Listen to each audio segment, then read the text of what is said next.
إن الحمد لله نحمده ونستعينه ونستغفره ونعوذ بالله من شرور أنفسنا ومن سيئات أعمالنا. من يهده الله فلا مضل له ومن يضلل فلن تجد له وليا مرشدا. وأشهد أن لا إله إلا الله وحده لا شريك له وأشهد أن نبينا محمدا عبده ورسوله صلى الله عليه وعلى آله وصحبه وسلم. بلغ الرسالة وأدى الأمانة ونصح الأمة وكشف الله به عن أمته الغمة وجاهد في الله حق جهاده حتى أتاه اليقين. فصلوات الله على رسول الله وعلى آله وصحبه أجمعين وسلم تسليما مزيدا إلى يوم الدين. أما بعد، عباد الله، أوصيكم ونفسي بتقوى الله جل وعلا، فإن تقوى رب العالمين رفعة في الدنيا ونجاة في الآخرة. قال الله عز وجل: ومن يطع الله ورسوله ويخشى الله ويتقه فأولئك هم الفائزون. أيها المؤمنون، إن الإيمان بالله العظيم قضية كبرى ومسألة عظمى، وهي من أولى المسائل التي يجب على المسلم أن يستحضرها وينطوي عليها قلبه دوما. والإيمان بنيان له أركان، والتصديق بها والعمل بمقتضاها دليل عليه وعنوان. وفي الحديث العظيم الذي رواه الإمام مسلم رحمه الله عن أمير المؤمنين عمر بن الخطاب رضي الله عنه أن جبريل عليه السلام سأل النبي صلى الله عليه وسلم عن الإسلام وعن الإيمان وعن الإحسان، فأجاب النبي صلى الله عليه وسلم عن الإيمان بقوله: الإيمان أن تؤمن بالله وملائكته وكتبه ورسله واليوم الآخر وتؤمن بالقدر خيره وشره. قال جبريل: صدقت. أيها المسلمون، الإيمان بالقضاء والقدر ركن من أركان الإيمان كما ورد في حديث جبريل. والقدر هو تقدير الله للكائنات حسب ما سبق به علم الله جل وعلا واقتضته حكمته، وهو ما سبق به العلم وجرى به القلم مما هو كائن إلى الأبد.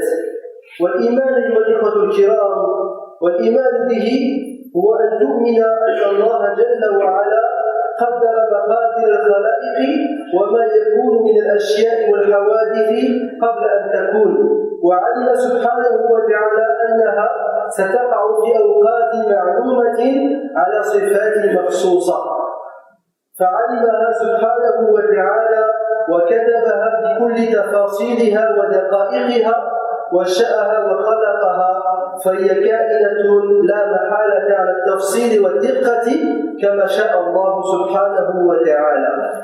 وما لم يشأ الله سبحانه وتعالى فإنه لا يكون، وهو قادر على كل شيء، فإن شاءه وقع وإن لم يشأه لم يقع، مع قدرته على إيقاعه سبحانه وتعالى. Chers serviteurs d'Allah, craignez Allah de véritable crainte et sachez que la crainte du Seigneur de l'univers est source d'élévation ici-bas et de secours dans l'au-delà. Allah dit dans le Coran: et quiconque obéit à Allah et à son messager et craint Allah et le redoute, alors voilà ceux qui récoltent le succès. Chers croyants, le fait de croire en Allah, l'immense, est la chose la plus importante et le sujet le plus essentiel pour l'homme. Et c'est la première chose que doit se rappeler le musulman, et il faut que cette croyance soit toujours présente dans son cœur.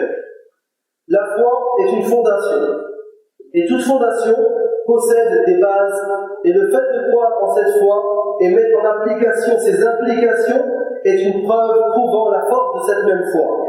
Et dans le hadith très célèbre rapporté par l'imam Muslim, selon le chef des croyants, Omar ibn Khattab, Jibril alayhi salam est venu au prophète sallallahu alayhi wa sallam et l'a questionné au sujet de l'islam, l'iman, la foi et l'ihsan, la bienfaisance.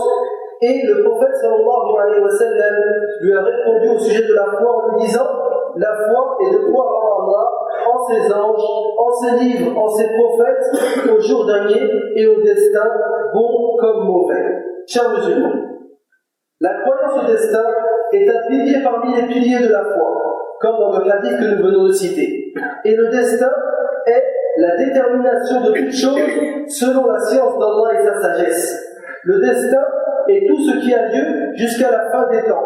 Le fait de croire au destin est de croire au fait qu'Allah subhanahu wa ta'ala a prédit l'estimation de toutes choses, les objets et les actions avant leur création. Et Allah a su que tout cela allait arriver à un moment précis dans des caractéristiques précises. Et Allah subhanahu wa ta'ala a écrit cela dans tous ses plus petits détails et l'a voulu et l'a créé. Donc ce que veut Allah a lieu comme il l'a voulu et ce qu'Allah ne veut pas n'a pas lieu. Et Allah subhanahu wa ta'ala est capable de toutes choses et même s'il n'a pas lieu, si Allah l'avait voulu, toutes choses auraient eu lieu. أيها المؤمنون القدر غيب مبناه على التسليم قال الله عز وجل وكان أمر الله قدرا مقدورا وقال سبحانه وتعالى إنا كل شيء خلقناه بقدر وما أمرنا إلا واحدة كلمح بالبصر وقال جل في علاه وإن من شيء إلا عندنا خزائنه وما ننزله إلا بقدر معلوم. وفي صحيح مسلم عن ابي هريره رضي الله عنه ان النبي صلى الله عليه وسلم قال وان اصابك شيء فلا تقل له اني فعلت كان كذا وكذا ولكن قل قدر الله وما شاء فعل فان لو تفتح عمل الشيطان.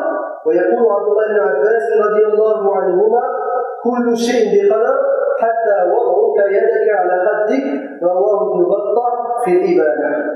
Chaque croyant, le destin fait partie de l'invisible. Il est donc demandé aux musulmans de s'y soumettre.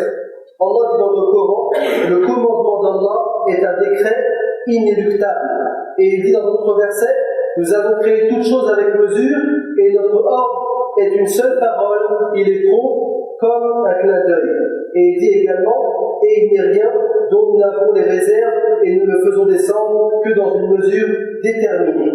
Et dans le recueil authentique de l'imam Muslim, selon Abu Huraira, le prophète sallallahu alayhi wa sallam a dit, si une chose malheureuse t'atteint, ne dis pas si seulement j'avais fait ceci ou cela, mais dis plutôt Allah a décrété et fait ce qu'il a voulu, c'est-à-dire qadarullahi wa ma sha'a fa'al, c'est-à-dire Allah a décrété ainsi et il fait ce qu'il a voulu, car le mot si ouvre la porte au diable.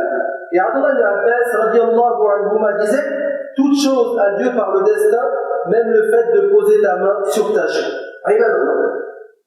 الإيمان بالقضاء والقدر يقوم على 4 أركان مرتبطة ببعضها لا يتم الإيمان إلا بتحقيقها جميعا وهي العلم والكتابة والمشيئة والخلق. فالعلم أيها الإخوة الكرام هو الإيمان بأن الله جل وعلا عالم بكل شيء جملة وتفصيلا أزلا وأبدا فيعلم الموجود والمعدوم والممكن والمستحيل لا يعزب عن علمه مثقال ذرة في السماوات ولا في الأرض. قال الله سبحانه وتعالى هو الله الذي لا إله إلا هو عالم الغيب والشهادة. وقال جل وجلاله يعلم ما بين أيديهم وما خلفهم. وقال جل في علاه عن ذاته العلية وعنده مفاتح الغيب لا يعلمها إلا هو ويعلم ما في البر والبحر وما تسقط من ورقة إلا يعلمها ولا حبة في ظلمات الأرض ولا رطب ولا يابس إلا في كتاب مبين. Chers serviteurs d'Allah, la croyance au destin et à la prédestination repose sur 4 piliers liés les uns aux autres. Et il n'y a pas de foi au destin sans ces 4 piliers. Ces 4 piliers sont la science, l'écriture, la volonté et la création. La science, c'est le fait de croire qu'Allah est savant de toutes choses en général et en détail, éternellement et infiniment. Il connaît l'existant et l'inexistant, le possible et l'impossible. Rien n'échappe à la science d'Allah subhanahu wa ta'ala, fût-il du poids d'un atome dans les cieux comme sur la terre. Allah dit dans le Coran, c'est lui Allah, nulle divinité autre que lui, le connaisseur de l'invisible tout comme du visible. Et il dit dans notre verset, il connaît leur passé et leur futur. Et il dit également, en parlant de lui-même, c'est lui qui détient les clés de l'inconnaissable.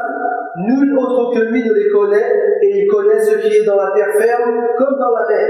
Et pas une feuille ne tombe qu'il ne le sache, et pas une graine dans les ténèbres de la terre, rien de frais ou de sec qui ne soit consigné dans un livre explicite.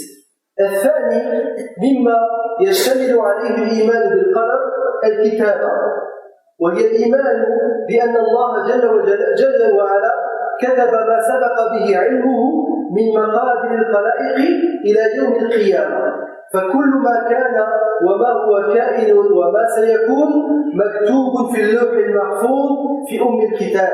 قال الله سبحانه وتعالى: ألم تعلم أن الله يعلم ما في السماء والأرض إن ذلك في كتاب إن ذلك على الله يسير. وقال عز وجل: وكل شيء أحصيناه في إمام مبين. عن عبد الله بن عمرو بن العاص رضي الله عنهما قال: سمعت رسول الله صلى الله عليه وسلم يقول: كتب الله مقادير الخلائق قبل أن يخلق السماوات والأرض ب50,000 سنة وكان عرشه على الماء. رواه مسلم. Le deuxième pilier lié au destin est l'écriture, al-kitaba, qui est le fait de croire qu'Allah subhanahu wa ta'ala a écrit les quantités des choses créées jusqu'au jour de la résurrection. Donc, tout ce qui a lieu, ou a lieu en ce moment, ou aura lieu dans le futur, tout cela est inscrit dans la plaquette préservée, al-Lawh al-Mahfouz, al-Kitab, la mère des livres. Allah dit dans le Coran: ne sais-tu pas qu'Allah sait ce qu'il y a dans le ciel et sur la terre? Tout cela est dans un livre, et cela est pour Allah bien facile. Et il dit également: et nous avons dénombré toutes choses dans un registre explicite. Et selon Abdullah ibn Amr ibn al-As, radiyallahu anhuma, il dit: j'ai entendu le prophète sallallahu alayhi wa sallam dire: Allah a écrit ce qui est prédestiné pour les créatures 50 000 ans avant qu'il ne crée les cieux et la terre, et il dit: son trône est sur l'eau, rapporté par Muslim. أيها المؤمنون، الأمر الثالث مما يشتمل عليه الإيمان بالقدر المشيئة، وهي الإيمان بمشيئة الله النافذة وقدرته الشاملة، فما شاء الله كان وما لم يشأ لم يكن، وأنه لا حركة ولا سكون ولا هداية ولا إدلال إلا بمشيئة الله جل جلاله، ولا يمكن أن يقع في الكون حادث صغير ولا كبير إلا بمشيئته سبحانه وتعالى. قال الله سبحانه وتعالى: وربك يخلق ما يشاء ويختار. وقال سبحانه: وما تشاءون إلا أن يشاء الله رب العالمين. ويقول النبي صلى الله عليه وسلم: إن قلوب بني آدم كلها بين إصبعين من أصابع الرحمن كقلب واحد يصرفه حيث يشاء. رواه مسلم. وقال الله سبحانه وتعالى: ولو شاء الله ما اقتتلوا ولكن الله يفعل ما يريد. Chers musulmans, le troisième pilier lié au destin, la volonté, al-mashi'a, c'est le fait de croire en la volonté absolue d'Allah subhanahu wa ta'ala. Donc tout ce qu'Allah veut et désire a lieu, et ce qu'il ne veut pas n'a pas lieu. Il n'y a pas un fait et geste, une guidée ou un égarement sans que cela ait lieu par la volonté d'Allah subhanahu wa ta'ala. Et il est impossible qu'ait lieu un événement infime ou gigantesque sans la volonté de notre Seigneur subhanahu wa ta'ala. Allah dit dans le Coran: ton Seigneur crée ce qu'il veut et il choisit. Et il dit également dans d'autres versets: mais vous ne pouvez vouloir que si Allah veut, lui le Seigneur de l'univers. Et le prophète sallallahu alayhi wa sallam nous dit: les cœurs des fils d'Adam se placent comme un seul cœur entre deux des doigts du miséricordieux. Allah les gère comme il veut, rapporté par Muslim. Et Allah nous montrait le fait que s'il avait voulu, les choses auraient été autrement. Il dit dans Surat al-Baqarah: si Allah avait voulu, il ne se serait pas entretué, mais Allah fait ce qu'il veut. الركن الرابع الخلق، وذلك يقتضي الإيمان بأن جميع الكائنات مخلوقة لله بذواتها وصفاتها وحركاتها، وبأن كل ما سوى الله فهو مخلوق موجد من العدم. قال الله عز وجل: الله خالق كل شيء. وعن حذيفة بن اليمان رضي الله عنهما قال رسول الله صلى الله عليه وسلم إن الله خالق كل صانع وصنعته أخرجه الحاكم. Chers serviteurs d'Allah, le quatrième et dernier pilier, c'est la création. El-Khalq. C'est le fait de croire que toutes les choses existantes sont des créatures d'Allah subhanahu wa ta'ala. Leur corps, leurs attributs et leurs actions. Même nos actions, nos paroles et nos faits et gestes sont la création d'Allah subhanahu wa ta'ala et que tout en dehors d'Allah est créé, du néant. Allah dit dans le Coran, Allah est le créateur de toutes choses. Et Hudayfa ibn Yaman, il nous dit que le prophète sallallahu alayhi wa sallam a dit Allah a créé tout fabricant et sa fabrication, rapporté par Al-Hakim. Barakallahu li wa lakum fi al-Qur'an al-azim wa nafa'ani wa iyyakum bima fihi min al-ayati wa dhikr al-hakim. Aqulu ma tasma'un wa astaghfirullah al-azim li wa lakum wa li sa'il al-muslimin min kulli dhanb fastaghfiruhu innahu huwal ghafurur rahim.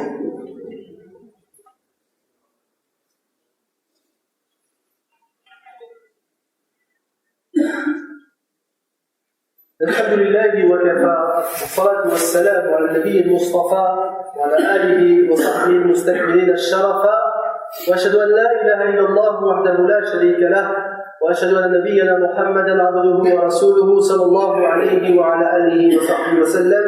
أما بعد أيها المسلمون، للإيمان بالقضاء والقدر ثمرات تعود على المؤمن بالنفع العاجل والآجل.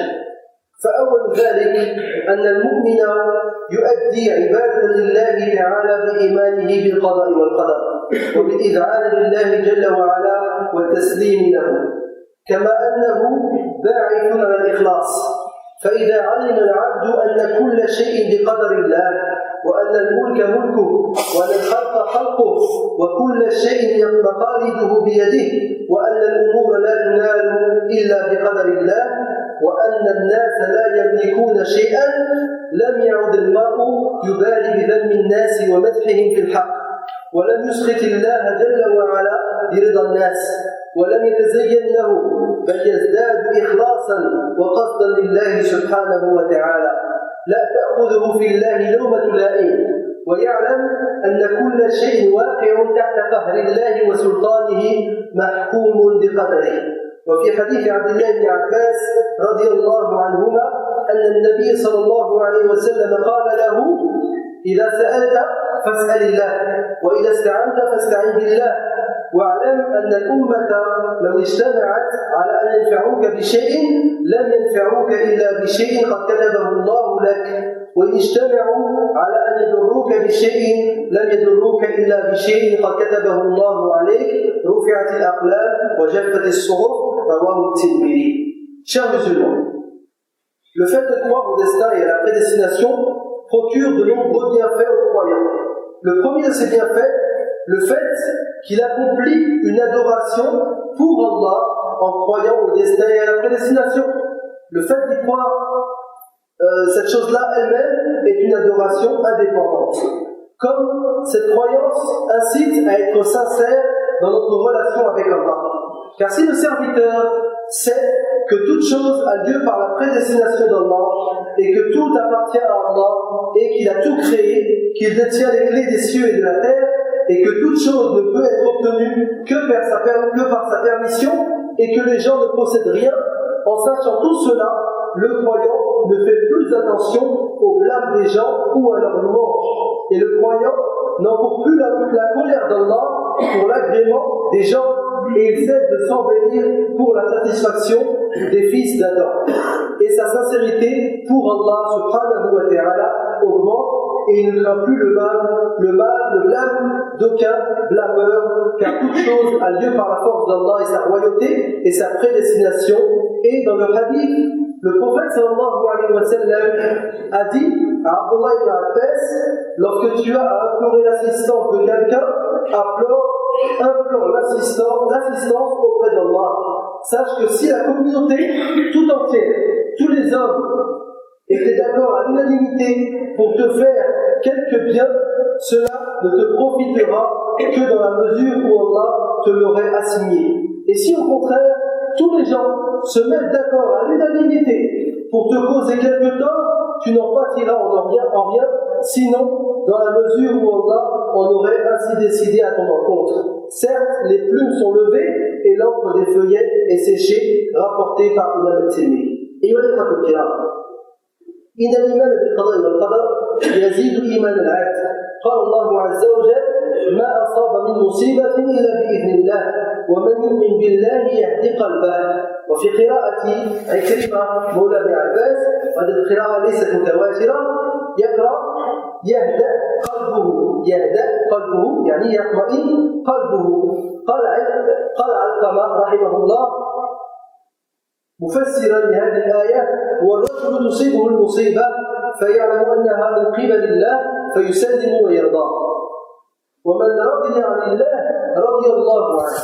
والرضا أيها الكرام باب الله أعظم وجنة الدنيا ومستراح العابدين وقرة عيون المشتاقين.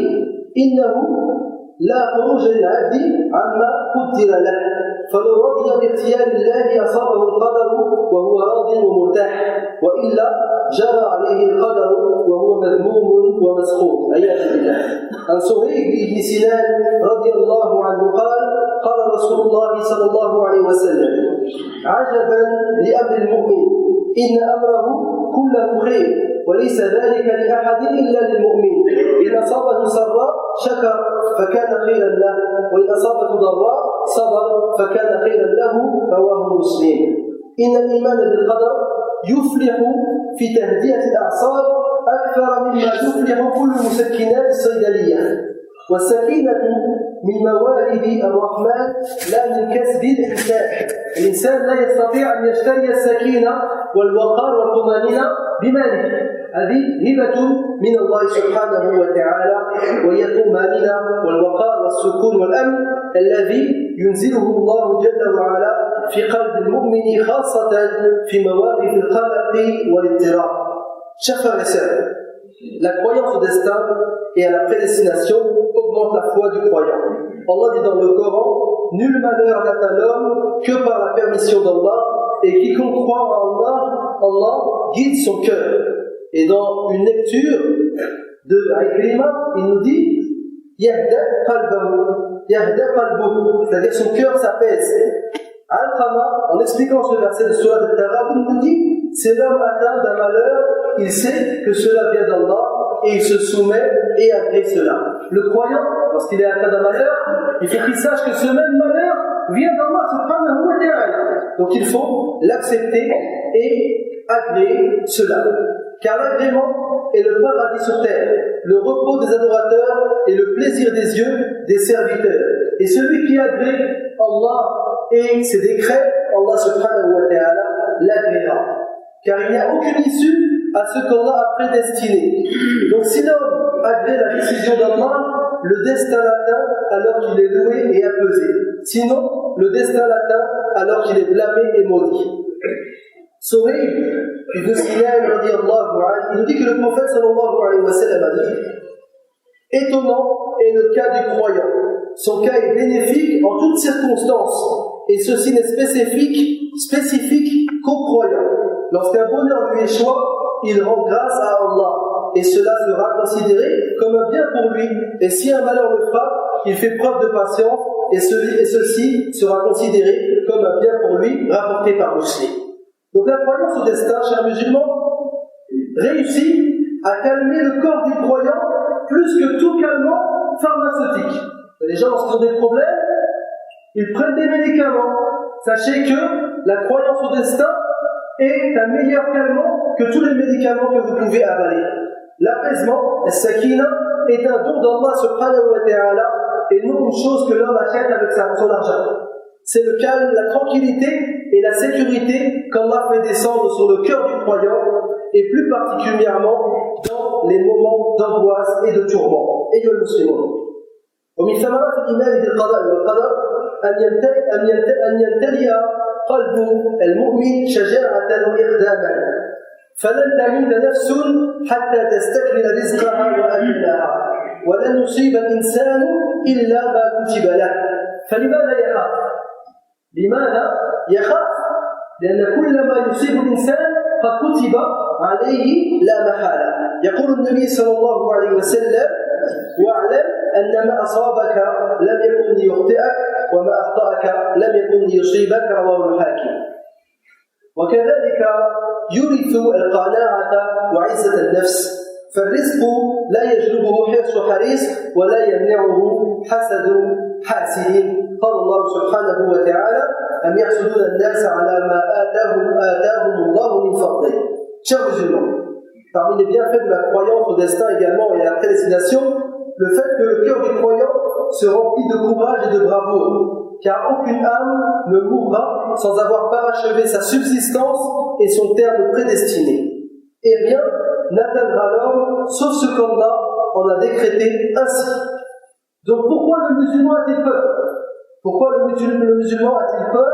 Et pourquoi son cœur est plein d'angoisse alors que tout ce qu'il atteint, c'est Allah subhanahu wa ta'ala qui l'a décidé? Le prophète sallallahu alayhi wa sallam dit: sache que ce qui t'atteint ne peut te manquer et que ce qui te manque ne peut t'atteindre, rapporté par Al-Hakim. Donc cela apporte également la suffisance et la force de l'âme, car la subsistance n'est pas amenée par l'avarice et elle n'est pas repoussée par la jalousie des jaloux. Allah dit dans le Coran: envie-t-il aux gens ce qu'Allah leur a donné de par sa grâce. أيها المؤمنون، الإيمان بالقضاء والقدر يدعو كذلك للتفاؤل والإيمان بالنصر القادم والفرج العاجل. يقول النبي صلى الله عليه وسلم: واعلم أن النصر مع الصبر وأن الفرج مع الكرب وأن مع العسر يسرا رواه الحاكم. فلا بأس ولا قنوط. قال الله سبحانه وتعالى: ولا تيأسوا من روح الله إنه لا ييأس من روح الله إلا القوم الكافرون. La croyance au destin et à la prédestination appelle également le musulman à être optimiste et à croire au secours d'Allah et au soulagement des croyants. Car le prophète sallallahu alayhi wa sallam nous dit: sache que le secours est avec la patience et que le soulagement est avec le chagrin et qu'avec la difficulté vient la facilité. Et le croyant ne désespère donc pas et ne baisse jamais les bras. Allah dit dans le Coran: et ne désespérez jamais et ne désespérez jamais de la miséricorde d'Allah. Ce sont seuls les gens mécréants qui désespèrent de la miséricorde d'Allah.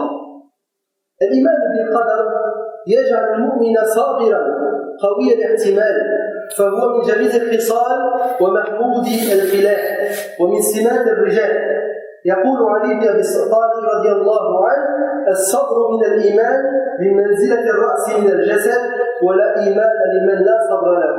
ولذا تجد المؤمن بالقدر صبورا متجلدا يتحمل المشاق ويتجاوز المصاعب والآلام، بخلاف ضعيف الإيمان الذي لا يقوى على الاحتمال ولا يقدر على ما يعترض له فيجزع لأتفه الأسباب، بل ربما أدى به الجزع إلى الوساوس والأمراض النفسية والهرب إلى المخدرات والانتحار عياذا بالله. ولو آمن بالقضاء والقدر لرأيته قوي الرجاء ومحسن الظن بالله سبحانه وتعالى، فإن الله سبحانه وتعالى لا يقضي قضاء إلا وفيه تمام العدل وكمال الرحمة والحكمة. المتأمل في قدر الله يكشف حكمة الله سبحانه وتعالى فيما يقدره من خير وشر. قال الله سبحانه وتعالى: وعسى أن تكرهوا شيئا وهو خير لكم وعسى أن تحبوا شيئا وهو شر لكم والله يعلم وأنتم لا تعلمون. Chers musulmans, également, la croyance au destin et à la prédestination des choses rend le croyant patient et très endurant. Et la patience fait partie des belles qualités de l'homme. Ali ibn Abi Talib radiyallahu anhu, il nous dit: la patience pour la foi est ce que la tête est pour le corps, et il n'y a pas de foi pour celui qui n'est pas patient. C'est pour cela que tu verras le croyant patient et endurant, supportant les difficultés et les épreuves de la vie, contrairement à celui ne possédant pas la crainte de la croyance au destin et à la prédestination. Il ne peut rien supporter. Il s'afflige pour des choses futiles et s'angoisse, et son angoisse peut l'amener parfois vers le wasawis ou bien des maladies psychologiques, ou vers les drogues, ou bien parfois vers le suicide, ayadun billah. Contrairement, s'il avait cru au destin et avait cru à ce qu'Allah subhanahu wa ta'ala a prédestiné, il aurait été plein d'espoir et de bonnes pensées envers Allah, car Allah, sachez qu'il ne décrète aucune chose sans que ce soit par justice, miséricorde et sagesse. Également, en observant et analysant la prédestination d'Allah, le musulman se rend compte de la sagesse d'Allah dans ce qu'il prédestine comme bien ou mal. Allah dit dans le Coran, il se peut que vous ayez de l'aversion pour une chose alors qu'elle est bonne pour vous, et il se peut que vous aimiez une chose alors qu'elle vous est mauvaise. Allah sait mieux que vous, et vous ne savez pas. أسأل الله تعالى بأسمائه الحسنى وصفاته العلى أن يوفقنا لرضاه وأن يرضى عنا، وأسأل الله تعالى أن يجعلنا ممن يستمعون القول فيتبعون أحسنه. اللهم آت نفوسنا تقواها وزكها أنت خير من زكاها أنت وليها ومولاها. اللهم إنا نسألك الجنة وما قرب إليها من قول وعمل، ونعوذ بك من الشر وما قرب إليها من قول وعمل. اللهم إنا نسألك من الخير كله عاجله وآجله ما علمنا منه وما لم نعلم، ونعوذ بك من الشر كله عاجله وآجله ما علمنا منه وما لم نعلم.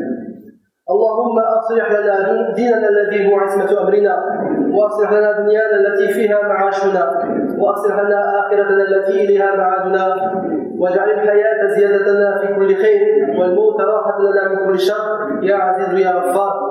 اللهم اشف مرضانا ومرضى المسلمين، اللهم اشف مرضانا ومرضى المسلمين، اللهم اشف مرضانا ومرضى المسلمين. اللهم أنت الشافي لا شفاء إلا شفاءك شفاء لا يغادر سقما. اللهم اغفر لموتى المسلمين الذين شهدوا لك بالوحدانية ولنبيك بالرسالة وماتوا على ذلك. ربنا آتنا في الدنيا حسنة وفي الآخرة حسنة وقنا عذاب النار. وصلى الله على نبينا محمد وعلى آله وصحبه أجمعين، وآخر دعوانا الحمد لله رب العالمين. الحمد لله رب العالمين. اللهم صل وسلم وبارك على نبينا محمد وعلى آله وأصحابه أجمعين. أما بعد، فلقد سمعتم قول الله عز وجل: يوم تبيض وجوه وتسود وجوه.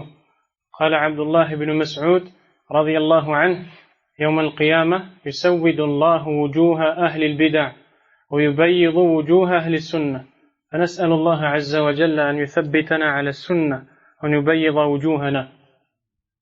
Dans le verset qui a été récité, ou un des versets qui a été récité dans la prière, Allah Azza wa Jal dit: le jour où des visages seront noircis et d'autres blanchis. Abdullah ibn Mas'ud radiyallahu anhu nous dit: le jour du jugement dernier, Allah noircira les visages des gens de l'innovation et il blanchira les visages des gens de la sunna. C'est pourquoi nous demandons à Allah de nous raffermir sur la sunna. Nous avions dit avant la prière que parmi les choses qui nous aident à concrétiser cette union qu'Allah veut de nous, ainsi que son prophète sallallahu alayhi wa sallam, l'apprentissage de la science. Qala Allah, qala Rasulullah, qala Sahaba, radiyallahu anhum. Et cet apprentissage ne se fait que chez les gens de science, qui sont les savants de la sunna, ceux qui ont suivi le livre d'Allah et la sunna du prophète sallallahu alayhi wa sallam, et qui n'ont pas innové dans la religion, et qui n'ont pas dévié de cette voie droite. Ceux-là, Allah nous ordonne de les suivre et de les interroger, non pas ceux qui suivent leur passion ou qui appellent les gens au contraire de ce qu'Allah demande ou ordonne. Le prophète sallallahu alayhi wa sallam dit: وَإِنَّمَا أَخَافُ عَلَى أُمَّةِ الْأَئِمَّةَ الْمُضِلِّينَ. Et je crains pour ma communauté des imams égareurs, des imams qui ne guideront pas les gens dans la sunna. Et dans un autre hadith, il nous dit: إِنَّ اللَّهَ لَا يَنْتَزِعُ الْعِلْمَ انتزاعا من صدور الرجال وإنما ينتزعه بقبض العلماء فإذا لم يبق عالما اتخذ الناس رؤوسا جهالا فسألوهم فأفتوا بغير علم فضلوا وأضلوا. Sallallahu al-afiyah. Le prophète sallallahu alayhi wa sallam nous dit, Allah n'enlève pas la science des gens en la retirant de leur poitrine, mais il l'enlève en faisant mourir les savants, jusqu'à ce que lorsqu'il ne laisse plus vivre un savant, les gens prennent à leur tête devant des guides, des têtes des ignorants, qu'ils interrogeront. Ceux-ci leur répondront sans science. Ils s'égareront et égareront les autres. Toi, quand tu entends Qala Allah, Qala Rasulullah sallallahu alayhi wa sallam, tu dois t'y accrocher. Tu ne dois pas suivre autre chose que cela. Même si une personne ou deux ou trois ou plus, qui sont parmi les gens les plus connus, qui sont parmi les gens les plus célèbres, te disent de faire une chose alors que la preuve t'est parvenue, clairement, alors que tu as entendu ou lu clairement qu'Allah interdit telle ou telle chose. أسأل الله التوفيق. قول الإمام السعدي رحمه الله: اعلم هديت أن أعظم المنن علم يزيل الشك عنك والدرن. L'imam Sa'di rahimahullah nous dit: sache, guidé sois-tu, que parmi les plus grands bienfaits, une science qui enlève de toi le doute, c'est-à-dire les ambiguïtés dans la religion, et les saletés, c'est-à-dire les passions. Parce que les musulmans ou les gens ne se divisent qu'avec une de ces deux choses-là, les ambiguïtés ou les passions. Et les choses qui repoussent ces deux sont ou est plutôt la science. Puis, parmi les choses que l'on doit connaître, c'est que nous devons prendre garde du conseil qui vient d'un ennemi de l'islam, du conseil de quelqu'un qui vient et qui déteste l'islam et qui se donne l'apparence du conseiller digne de confiance. Al-hadar min akhdh al-nasiha min a'da' al-islam. يرحمك الله فلأنهم لا يريدون الاجتماع للمسلمين بل يحرصون على التفريق بين المسلمين ونشر الأخبار المؤدية إلى الفرقة بين المسلمين. أتظن أن الأعداء يريدون أن نجتمع على الخير على الحق؟ لا والله، يريدون أن نتفرق. Donc, il faut prendre garde de ces faux conseils donnés par ceux qui détestent l'islam et qui viennent avec une parure de celui ou avec un décor ou un habit de celui qui aime et qui aime donner le conseil et orienter. Parce qu'en vérité, ils ne veulent pas cette union qui est un des plus grands bienfaits pour nous dans notre religion. Ils veulent plutôt que l'on se divise et que chacun d'entre nous déteste l'autre. Et cela en propageant des informations qui vont mener à la division entre les musulmans. À l'époque du prophète sallallahu alayhi wa sallam, il y avait un personnage juif qui est passé à côté de ces deux tribus, Al-Aws, Al-Khazraj, qui avaient entre eux des grandes guerres. Mais lorsqu'ils sont devenus musulmans, Allah a réconcilié leur cœur.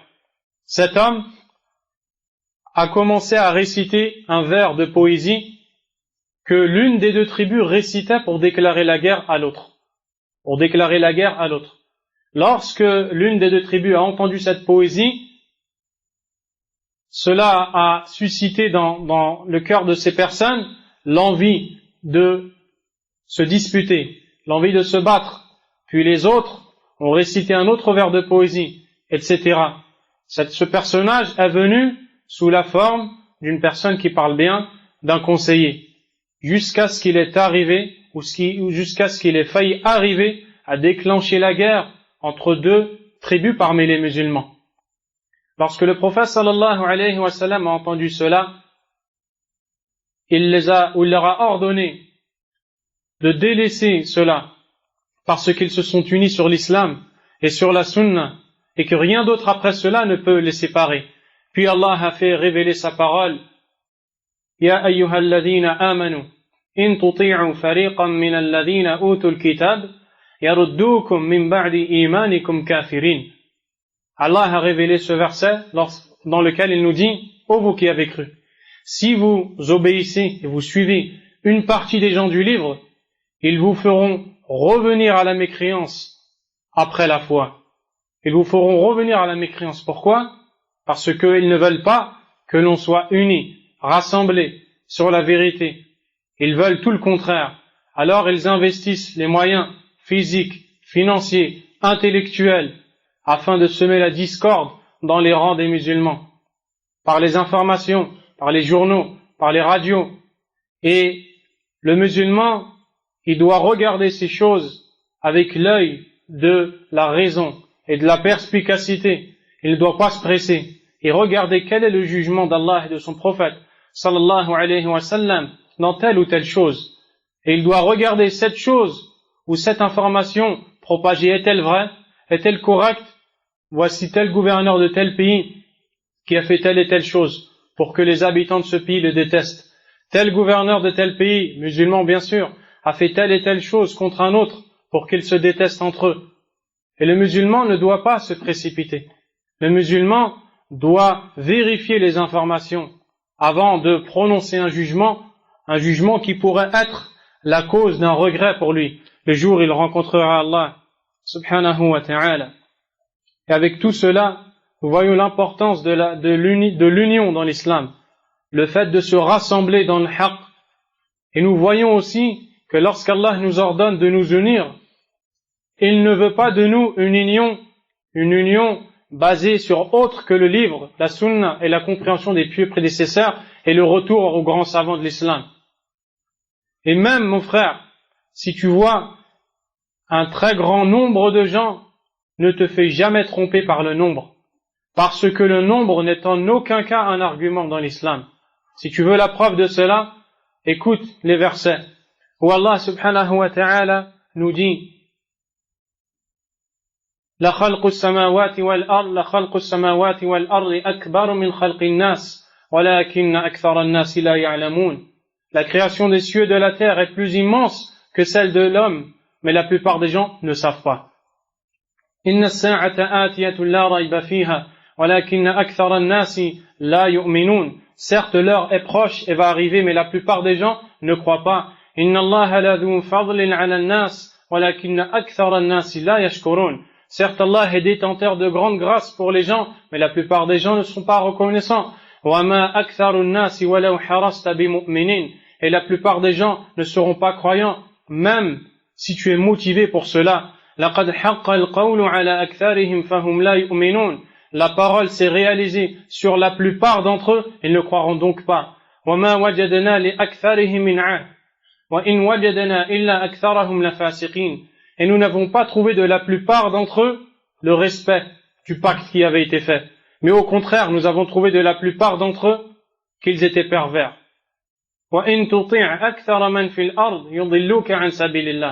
Et si tu obéis à la plupart des gens sur terre, ils t'égareront du droit chemin. Et les versets dans ce sens sont très nombreux dans le livre d'Allah subhanahu wa ta'ala. Et les hadiths, pareil, sont très nombreux. Les hadiths nous montrant cela, à savoir que le groupe ou le grand nombre n'est pas un argument s'il n'est pas accompagné de qala Allah, qala Rasulullah, qala salaf as-salih. Le prophète sallallahu alayhi wa sallam nous dit qu'une époque viendra dans laquelle vous serez beaucoup, mais vous serez comme l'écume. C'est-à-dire que vous serez beaucoup, mais vous n'aurez pas de force. Pourquoi? Pas de science, pas de qala Allah, qala Rasulullah, qala as-sahaba. Vous ne reviendrez pas vers les savants, vous ne suivrez pas la voie claire tracée par Allah et son prophète sallallahu alayhi wa sallam. Qala al-imam ibn Taymiyyah rahimahullah, فظهر أن سبب الاجتماع